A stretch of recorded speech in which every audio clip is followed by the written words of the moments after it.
Hello, and welcome back to the More Money Podcast. I'm your host, Jessica Morehouse, and this is episode 360. And I'm so excited to have my next guest on the show. I know you're going to love it. I've never done an episode about this topic, surprisingly. So when I met Bisola Tijani, and I will share a little bit more about that in a moment, I knew I needed to have her on the show because it's crazy that I haven't had an episode about this. You think with this many years and this many episodes, I would have touched everything? Apparently not, but that's also kind of the beauty of, personal finance or just kind of this kind of sphere. You never run out of things to talk about. Thank goodness, because this is my career. So I don't want to run out of things to talk about. So I met Bisola back in, November, December. We were both part of this YouTube accelerator program for kind of budding YouTubers, which is why I was part of it, which I found so flattering that I was, someone saw something in my little YouTube channel. And we just kind of learned some of the ins and outs of being a YouTuber and how to grow on the platform. Well, I really connected with Bisola not only because she does work as a business analyst in the financial industry as her day job, so we kind of connected on that and can talk about money stuff. But, she talks a lot about money on her own YouTube channel, but also her immigration story and being a newcomer to Canada specifically. And just she shares a lot of great advice and tips for new immigrants who just, don't know where to start. Like, it's very intimidating. And I asked her on the show, like, how did she also know what to do when she got to Canada? And she, looked at lots of resources like YouTube and stuff to help her. And so because she made the big, bold move and she's, in her 20s still, and I can't even imagine. I can't imagine doing that. The only thing I kind of reference in the episode is I've been able to move provinces from BC to Ontario. And that was a big, big change in my life. I can't imagine moving to a different country. And so she's originally from Nigeria. She made the move by herself to Canada and now is thriving. And so I wanted to have her on the show for anyone who is thinking of moving to Canada or recently has and still feels really overwhelmed and still has some questions. We go through it all. So hopefully you can feel a little bit better and realize, guess what? You're going to get through it. Everything's going to be just fine. Everything's going to be fine. So let's get to that interview with Bisola. Also, just to mention this, listen at the end. I want to share a little life update, but also I'm doing an event, virtual event that you can attend. So make sure to listen to the end. But without further ado, let's get to that interview with Bisola. Welcome to the More Money Podcast, Bisola. I'm so excited to have you on the show to talk about a topic. Honestly, I don't think I've never done a full on episode about it. And it's necessary because, I don't know what the stats are. I probably should have looked this up before I hit record, but there's a ton of new people coming to Canada every single year and starting their new lives. And I can only imagine how intimidating that is. Like, I found it very intimidating moving from British Columbia to Ontario. Same country, but it was like, there's different provincial rules and stuff like that. It was like kind of scary. I'm like, oh, wait, there's a different health card and moving to a different country, that seems wild to me. And this is something that you did. You want to kind of share a little bit more about your experience moving to Canada? Yeah, sure. Thank you very much, Jessica. I'm happy to be here. Definitely very intimidating and stressful mentally. I moved to Canada at the age of 23 by myself. I've literally never lived abroad. I had no friends or family in Canada. I just woke up one day and said, you know what, I'm tired of my home country. Time to start researching on somewhere new. And I found about Canada, did some research, started to apply for my PR process. And luckily for me, I was eligible to apply for permanent residency from Nigeria, which is my home country. And I just applied right away. I got it after a couple of months and it was time to make the big move. Packed my bags and moved to Canada. And I got here and I was like, oh my God, what did I just do? Yeah, especially when it's your first winter. I'm sure that was Exactly. a shock. Yeah. Yeah. So what did I just do? Oh no. Okay, so where do I start from? And it was really stressful mentally, but thankfully the government has a lot of programs in place that helps you integrate smoothly. And I was able to take advantage of some of those programs. And I also tried my best to try to interact with people online living in Canada already before moving here. So that definitely made my transition much smoother. So I'm curious, since you did your research about, moving to Canada, that was ultimately your decision. Were you looking at, the United States, the UK, and what made you Yeah, choose Canada?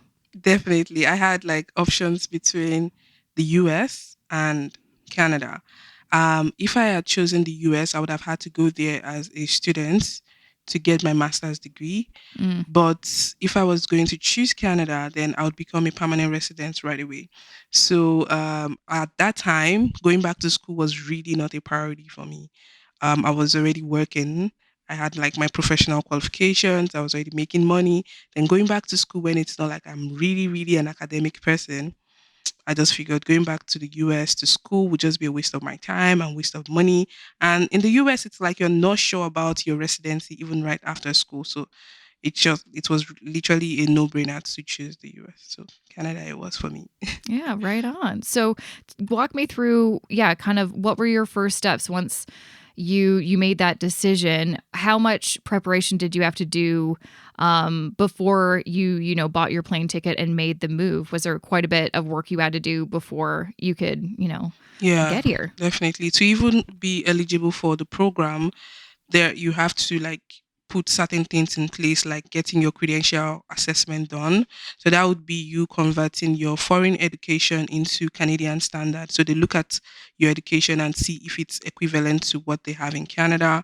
And once that is done, you would also need to write the English language test, which is IELTS that I did, just to prove that yes, you can speak English, you can communicate in English and whatnot. Then once that is done, you put in an application.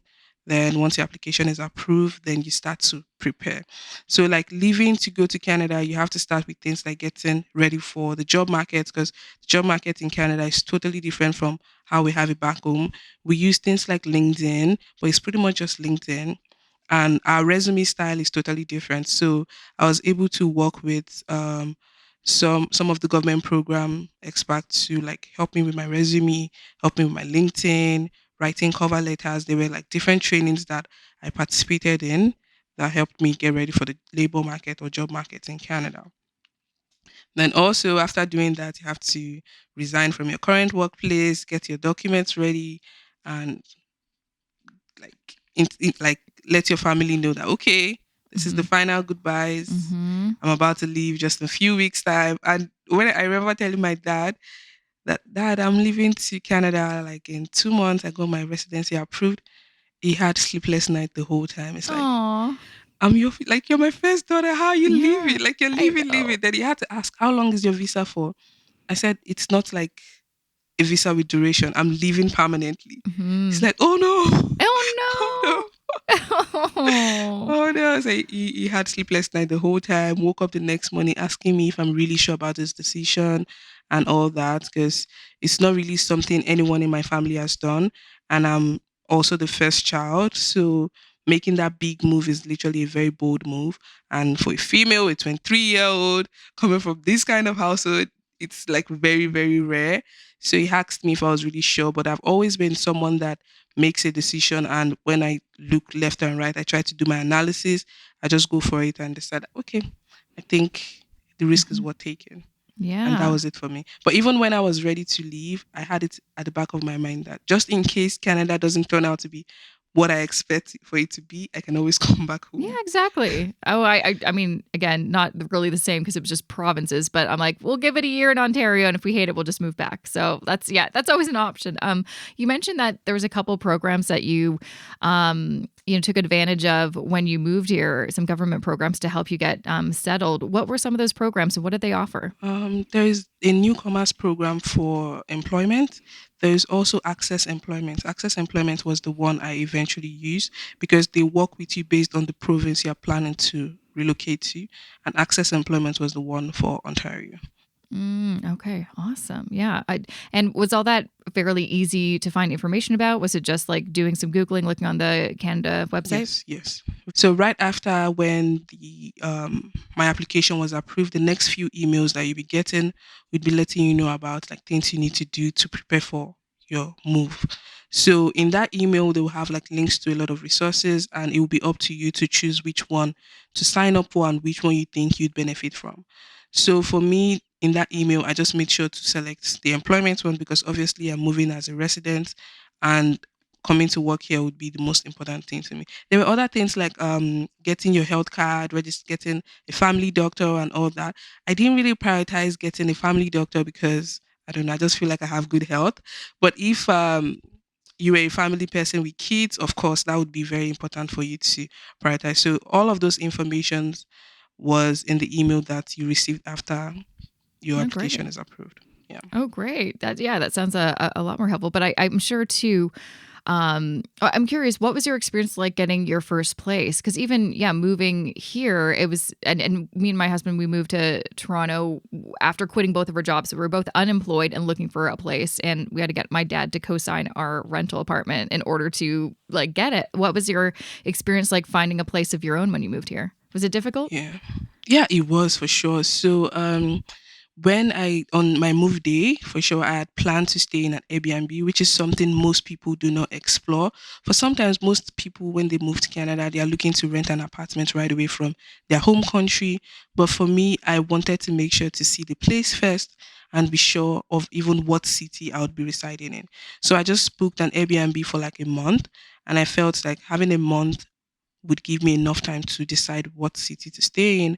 And when I eventually landed looking out for places, I offered to pay my first and last month's rent, and I decided to just downsize. I went for a room in the house where they were sharing different room, and that was it for me. That was very easy compared to if I was looking to get like an apartment, because obviously I wouldn't have a credit score, I wouldn't have a job offer yet, I wouldn't have all of those things that would be required. So I just decided to go for like a short-term rental for 6 months, and it was also furnished, so I didn't need to buy furnitures or figure out all of that.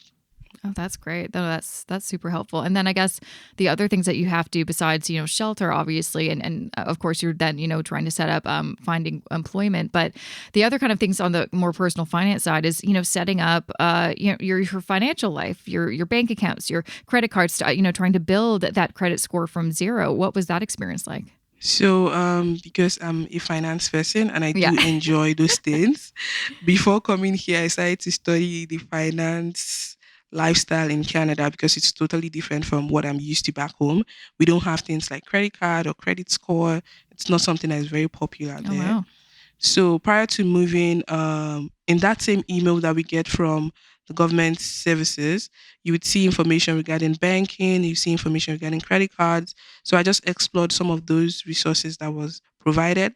And I also did my own personal research regarding banks in Canada. And at that time, RBC was offering free banking for 1 year for newcomers without fees, and they were going to give like credit card with like a credit limit of I think 1,500. So that seemed like okay, yeah, this sounds like a good deal for me, and that was the option that I explored. But if I were to rewrite that situation now, I'd have probably considered like banks that has no fees, like no fee banking, because Hmm. I think that would be cheaper. Because after the 1 year, RBC started to hit me with these Of course charges. they do. Yeah. I guess when you are, getting started to setting those things up, that is kind of probably one area you'd probably look into is like which bank does have some sort of program for newcomers. I think all the big banks in Canada do. And sometimes I find with lots of those no fee banks, online banks, sometimes they require you to already have a bank account elsewhere. So that's kind of a difficult thing. So yeah, it's one of those things where it's like you can take advantage of that program for a year, and then once you've kind of built up that experience and some credit score, then you can maybe look into a better option before you have to start paying those high fees, because that's what they're trying to do is they're trying to like get those newcomers in, and hey, it's all free, and then eventually start charging them fees and hope they won't notice and hope that they will like lock in those, customers for life. Exactly. That was what happened to me. Once I got in, I got the 1 year free banking, and by the new year, I had forgotten to Yep. follow up with the bank. And for like 3 months, I was already paying fees. And I one day just looked at my credit card statement, my bank statement, and so, what is these charges? I had to call to say, okay, I don't understand what these charges are. And they explained to me that, yeah, if you want to waive these fees, you'd have to have two investment accounts with us Oh, and do geez. this Yeah. and do that. Yeah. So those options were on the table for me, which was what I eventually explored. But at that time, I'd already paid like fees for a couple of months, and that's what these banks want. Yeah, of course. I'm curious too. when after, especially after a year, a lot has changed after being settled here for a year. At what point too were you looking into, okay, now maybe I do want to start not just having some cash in a savings account, but I want to look into my options in terms of investing, like your TFSA, your RSP? When was that kind of available to you, or when was that something that you were thinking about? Yeah, I think that option would have been available right away, but it wasn't something I considered. At the time when I follow up with RBC to see why I was getting those fees, and they gave me the option of opening an investment account, I got a meeting with one of the financial advisors there to speak about investment options, and she educated me on mutual funds and some other investment options that they had available. At that time, I went for mutual fund, of which right now I know for sure Of I wouldn't course. have gone for mutual I fund know, but that's what they're because always it's going to sell you. definitely more expensive. Yeah, those things always happen anyway. So she was able to sell me into some of the mutual funds. And over time, I started to learn more about using your TFSC account and RRSP, and when should you use what account. At that time, I think I started to use my RRSP, even though I was still a low income earner at that Yeah. time. But Hmm. then the financial advisor just said, yeah, just invest in anyone. It's the same thing. It's tax Oh, free. You just get oh, to invest with mutual funds, this and that. They just sell you into of all these course. They products don't that they know. have. They just want to sell you. Hmm. Oh my gosh. Yeah, it's so frustrating. I feel like that's the running kind of commentary on this podcast is you just got to be so careful. Well, that's the thing. It's like it's one thing to be, aware and conscious of the people at the bank, they're selling products, but especially when you're a newcomer and it's a completely different financial system than when you're coming from, really, how would you know? You're kind of like putting your trust in these people. They're called advisors. They're giving you advice. No, but I mean, I guess that's a learning lesson. That was the same thing for me. When I was getting all of those advice from the advisor, I felt like, this is really nice. That this is a free service. Someone telling you about all of these programs, like giving you the details about what this mutual fund entails, like literally everything that you need to know. And I was really impressed. She also talked about like my budgeting, just to let me know, oh, based on your income, how much you should be saving, how much you should be able to spend, and how much you should be able to spare for investing. So I was like, this is really nice that these banks offers like this kind of Yeah, services. I should have used it this whole time. And years later, it made me realize that okay, she was just trying to sell me into this mutual fund I know. Well, because maybe now you I got wouldn't some go good for them. advice with like the budgeting and stuff like that. But yeah, that's the thing. Yeah, It's like ultimately nothing's for free, is it? No such thing as a free lunch. I know. I'm curious because it kind of sounds like you've kind of alluded to some things. You're like, oh, I wish I did this differently. What and you have an amazing YouTube channel and you talk about a Thank lot of you. what we're discussing on there because I'm sure a lot of newcomers are like, oh my gosh, I've been trying to find the answer and I can't find it. So such a breath of fresh air to have someone who's experienced it firsthand and can then be like, this is what you should do, what you shouldn't do. What are some of like the most common mistakes that newcomers to Canada experience, or things that people should be really aware of? So mistakes to avoid. Yeah. Couple of mistakes, definitely. The first thing is to try as much as possible to conserve money on rent, Uh huh. especially if you are yet to start earning income. You don't want to be the first person to go and rent a high-rise condo, an expensive condo downtown Toronto, when you know you don't have an income for it. Because these landlords are not here to play. Once it's first of the month, they want to get their check. You know, Otherwise, you're out. Hmm. otherwise you're out. Someone is ready to replace you right away. Second thing, be careful with the car. You don't need to buy a brand new car right away. Give it some time. If you're living in Canada permanently, you have several years to be able to get the fancy car, Tesla, your dream vehicle. You can always get it whenever you're ready. You don't have to do it right away. Because in Canada, the option of exploring financing options is there for you. But when you're back from your home country, financing is not really a thing. Anything you're buying, you have to buy it outrightly. So now most immigrants come here and they're excited with this. Oh my gosh, I can get a brand new phone. I can get a brand new car without paying anything. I'll just be paying it in beats for the next 25 years or whatever. And they just get into it because they're too excited about it. So be careful. Take your time. Don't let them sell you into anything.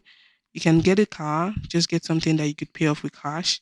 Then after a few years, you can buy a brand new car if that's what you want to go for. But just give it some time. Then Another advice I would say is try as much as you can to interact with people, try to build a community, reach out to people, connect, because it could really get lonely in Canada. I moved to Canada with our family, with our friends, no keys, Wow. literally just me. So every morning or every night, I'm literally staring at That the is so ceiling. Like, bold. Like I can't. okay, so what do I do today? Yeah. It's really a bold move, I know, but now today I look back at that decision. I'm like, yeah, I'm glad I did that. I really did that. Yeah. When did you Yeah. when how long have you been here? When did you move? Yeah, 2019. I've just applied Oh for yeah. my citizenship a few months ago in October Oh, last year. that's So awesome. waiting for my passport. Yeah, so within that time frame, you came here, didn't know anyone, and you feel like you have a good sense of how things work, and were able to build a community from scratch. Yes, yes, I was That's able to do amazing. that. There's like there are different ways to connect with people. You can connect on online these days, especially because I moved just few months before COVID. We had to make sure to explore interacting with people online, which I think ended up turning out to be much easier than it would have been if I had to interact with people in person. Because so where do I meet all of these people if I need to interact with them? But due to COVID, we all had to interact virtually and build these relationships. Then when we're allowed to go out, we all met in person, and now it's like you already have a friend group without even realizing that you had one. So that was how I was able to like build connections, and I also take it very intentionally on my part to stay in touch and reach out to people as well. Because sometimes you might have connections, but if you don't reach out or you don't keep in touch, then before you know it, in few years' time, you no longer have that connection. Yeah. So, yeah, Yeah, I that mean, was I what think I that's did. just a good life lesson. Making, I've been like, I read a book recently about, friendship and adulthood and how it's different. And a lot of us just don't have those skills, or we forget those skills, especially too, if a lot of people, if they just live in their, hometown forever, you've got that built in community, those built in friends. But if you move and you're starting from scratch, it's difficult to start. I'm curious, where did you start? Like, how did you find some of those communities? Even if, I mean, I can't even imagine that you did this and also then COVID hit. I'm so sorry that you had to experience that. That's wild that you, and you're like, oh, you're like, it all worked out in the end. How did you find some of those communities? Was it just like looking for people that have similar interests than you, or like where'd you look Um, online? yeah, yeah, yeah. So first of all, I downloaded this app, Meetup. Oh Meetup, yeah, there are yeah. different groups where you can connect with people of similar interests. So I used Meetup quite a lot. I joined like the photography groups, the videography groups, the groups for people in tech, bankers, like all of those groups. I joined them. Some of them we actually met in person before the lockdown started. I went for like this photography at Allen Garden downtown, and it was really nice. Met with people, took like really nice pictures and stuff. So that was really fun. That was one way I was able to meet people. Then on the WhatsApp, I just requested for people that are already in Canada to join some WhatsApp groups. I did that. Then on social media, you just follow people that you see Toronto in their bio. You know, okay, this person lives probably in Toronto or somewhere. You connect with them, follow them on Instagram. Then for the professional side of things, I also checked on LinkedIn. I saw people that had like they had experience and they were working in fields that was of my interest. Then I connected with them. Just have like a nice short custom message like, hey, I'm new in the city. I'm just looking to connect with people in similar industry as I'm looking to participate or join there. That was what I did. And some of them would respond. Most of them will probably not, but some of them will respond and build this connection and just chat once in a while about work, professional space.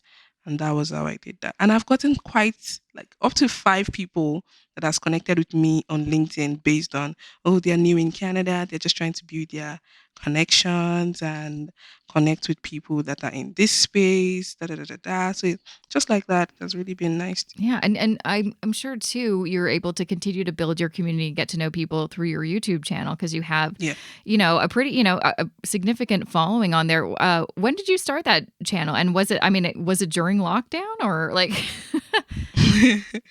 I started the YouTube channel before moving to Canada, actually, but I didn't take it that much seriously. So when I moved here, I had like literally everything that I needed to like be more serious about my YouTube channel. So Yeah, I started YouTube before moving to Canada. And what made you want to, I guess, share? Because I know your channel is, a lot of it's information about, moving to Canada, but also, you're a personal finance nerd like myself. So you also have lots of videos about taxes and budgeting. What made you want to, I guess, kind of also explore those topics? Like I said about my chat with the financial advisor, I felt like, some of this information, if I had known, I wouldn't have done this. If I Yeah. had known, I wouldn't have done that. So it's like just putting this information out there for new immigrants to take advantage of. And also considering when I moved here, I didn't see as much information for newcomers regarding getting into finance or understanding how finance and money works in Canada. So I just felt, okay, this is like there's a gap for this and there's a need for information regarding newcomers in Canada for setting up their finances, building their investments and all of that. So that made me consider doing it from an immigrant perspective. Yeah. And I know, I mean, how we met was obviously through a program that was focused on YouTube. I'm curious, what do you hope to kind of, produce in the future on your channel? Do you want to continue with lots of these topics? Do you want to explore something new? With YouTube, I've been trying a little bit of everything. But in the future, I would still continue to share more finance related content and lifestyle content. Maybe more towards lifestyle than finance, because I find that my audience for finance are not so like it's not so strong. Simply because if Canada is just a country that you're aspiring to be in, then you wouldn't really take it as much seriously to learn about investing in Canada right now. So now I'm just focusing more on content that my audience wants, and maybe in the future I would start something that will be more of core finance based, and I Mm. would enjoy that I'm myself. curious, like, since this may be in the future that you put more of those kind of more personal finance focused videos out, but is there anything that would like to share? Like, you've been here for several years now, you've learned a lot. And, again, it sounds very different than where you're originally from. So what are some of like the best kind of, nuggets of personal finance that you've learned that you'd like to share with people listening?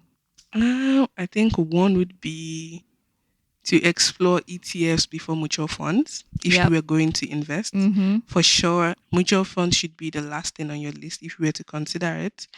Then to be careful with your investments. Try to do your own personal research for sure.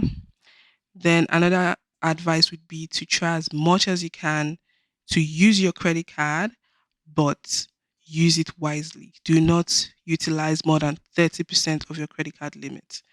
That's something that once my brother landed in Canada, that was the first thing I told him, that be careful with your credit card. Don't see it as free money, because you find that some immigrants, they see it as though, because they don't understand it. It's like, okay, so how am I supposed to use this? You find some people too scared to use it, and you find some people that are overusing it. So you have to be in the middle. Yeah. Use your credit cards just so that you can build your credit score. You can get more purchase protection. You can also get like points from it, but do not overutilize it. The utilization rate that I recommend is 30% of your credit card limit. So if you find that you are overutilizing your credit card, just pay it off, then you can have more room for it. Mm-hmm. Absolutely. Yeah, I feel like that's probably a really common thing because, I mean, as you've probably recognized, there's so many people that are more than happy to sell you whatever kind of financial product, but they may not actually explain all of the details because if you knew all the details, you may not actually buy the product or sign up. Or, how these credit card companies make money is by people paying, late or paying interest. And so why would they really want to be like, oh, but make sure to use your credit cards responsibly? They Like, they're going to wouldn't. put that information in the fine print or just say it right at the end of the meeting when you've already signed your application or something like that. So yeah, it is buyer beware. Like you've just got to be so like that's the unfortunate reality of the situation is, there's so much great information out there and it's never been more accessible, like investing in everything under the sun, personal finance, but you're still responsible and you still have to learn it. And if you make a mistake, you're the one who has to pay the consequence, unfortunately. I think everyone should take some time to educate themselves on the financial system before getting into anything. It's really good to take some Yes. time to educate yourself. Then, with time, you don't have to rush it. With time, you would grow and get to understand how it works. Yeah. Mhm. I'm curious when you were learning about, how things were different here, any resources or books that were really helpful? There are a lot of resources online. I used YouTube quite a lot. I also used I signed up to this newsletter, Wealth Awesome or something. I get his newsletter every day, and there are usually links to other valuable resources. Then the CRA also has like information, lots Yeah. of information that people do not even have idea of. Yeah. No, I know it sounds lame, but yeah, the CRA website is actually pretty good. Yeah, it is. Yeah, and I guess the other thing is if you don't know, because again, when you first get here, you may not know where to look. I mean, one thing that helped you was connecting with people that were already here to see where should I start. Hey, I don't know where to find these resources, and ask around. That's part of the real big importance of why community is so vital, because you can't do this alone, and it's already lonely enough. You want to be able It's to get already help when lonely you need it, enough. right? Yeah, that's for sure. Well, before I let you go, Bisola, where can people find you if they want to follow you on Instagram, on YouTube? Where can they find you? Yeah, sure. You can always follow me on Instagram at Wiz_Queen. I use the same handle on Instagram and on Twitter. It's WHIZ_Queen QUEEN. What is the name about? I'm like WhizQueen. What's that? What's it from, or what's it mean? Oh, so when I was much younger, I used to use Slim Queen. Then growing up, I realized, okay, I'm no longer so slim anymore. Oh, Then I had to think of something more creative, and I found that you could be a Wiz because you are like very talented. Yes, you have skills in mm. almost everything. So why not just go for Wiz, like the Yeah, wizard? yeah, Okay, so like Wiz a Queen. wizard. I love that. And I wanted to change the spelling just so the spelling is not like WIZ. I Yeah, added the H just just to to be do different. something different. I love that. Well, thank you so much for joining me on the podcast. It was a pleasure. And I'm going to link to a bunch of, helpful resources that you were able to mention in this episode for anyone who's listening, or if anyone knows anyone who is thinking of moving to Canada and they're looking for some guidance. I know you would be a great resource on your YouTube channel. But again, some of the great resources you mentioned, I'll link in the show notes for this episode. But thanks again for joining me. Thank you very much, Jessica, for having me. It was a pleasure. And that was episode 360 of the More Money podcast with Bisola Tijani. You can find her on YouTube at youtube.com/WhizQueen. So that's WHIZ Queen. And you can also find her on Twitter and Instagram at Wiz_Queen. I will, of course, link to everything. She's also on TikTok under at WhizQueen. But I will link to everything in the show notes for this episode. Just go jessicamorehouse.com/360. And if you want to find any episode I've ever done, just go to jessicamorehouse.com/podcast or jessicamorehouse.com/the number of that particular episode to find the show notes for that particular episode. So make sure to check her out, give her a little subscribe or follow, and, learn a little something. Why not? Okay, so since I mentioned this really quickly at the beginning of this episode, if you are interested, so this is what I'm going to be up to next week, and I'm very excited because it's only really happened once for me. I will be flying out to beautiful Montreal next week. I've only ever been flown out to a location for kind of a speaking engagement once. And the first time was very like, I mean, this is the first time though that I actually get to stay at a hotel.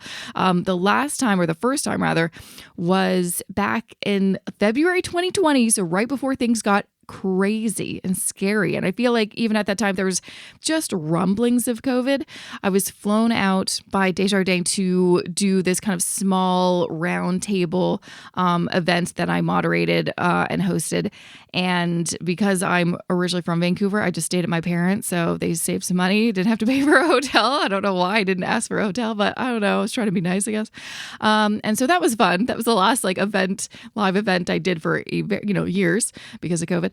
But now I'm going to Montreal this week, which is really exciting, to host an event called Invest in You by National Bank, and you can attend. It is free. It is virtual. It is only an hour long, and it is taking place on Wednesday, March 22nd at 3 p.m. Eastern Time. And it is really, we're talking about a lot of really important themes in my view. We're talking about finances and family, inheritances, inflation, and really specifically from the female lens, because it's me and a amazing group of guest speakers who I'm telling you, we've done some run-throughs. They're amazing. So you're going to want to attend. I'm going to include a link in the show notes for this episode. But honestly, if you just go to nbc.ca, there's like a big banner right on that front page so you can register and attend. So just wanted to put that out there. I'm doing an event. It's virtual, and you can attend no matter where you are in the world. Now, as for next week, I've got Houston Loke joining me. He's the Executive Vice President of Market Conduct at the Financial Services Regulatory Authority of Ontario, or FSRA. And I wanted to have him on the show to talk about industry regulation. This is something that I know that sounds maybe super dry, me saying it, but honestly, I get so many questions about how can we trust anyone that works in the industry? Because it seems like they all have their own agendas or they're just selling me stuff. How are these people kept in line and kept in check to make sure that any bad apples are not, kept within the industry or hidden away? And if there is, something that, happens, how can I make a complaint? How can I blow the whistle? How can, I make sure that no one experiences that as well? And so that's why I wanted to have Houston on the show. There is regulation in the industry. I don't think it's perfect, but it exists, and we need to talk about how the structure exists within Canada. So I think you're going to enjoy that episode, but that's really it for me. So thank you so much for listening. A big shout out to my podcast editor, Matt Rideout, and I will see you back here for a fresh new episode next Wednesday. Have a good rest of your week. See you soon.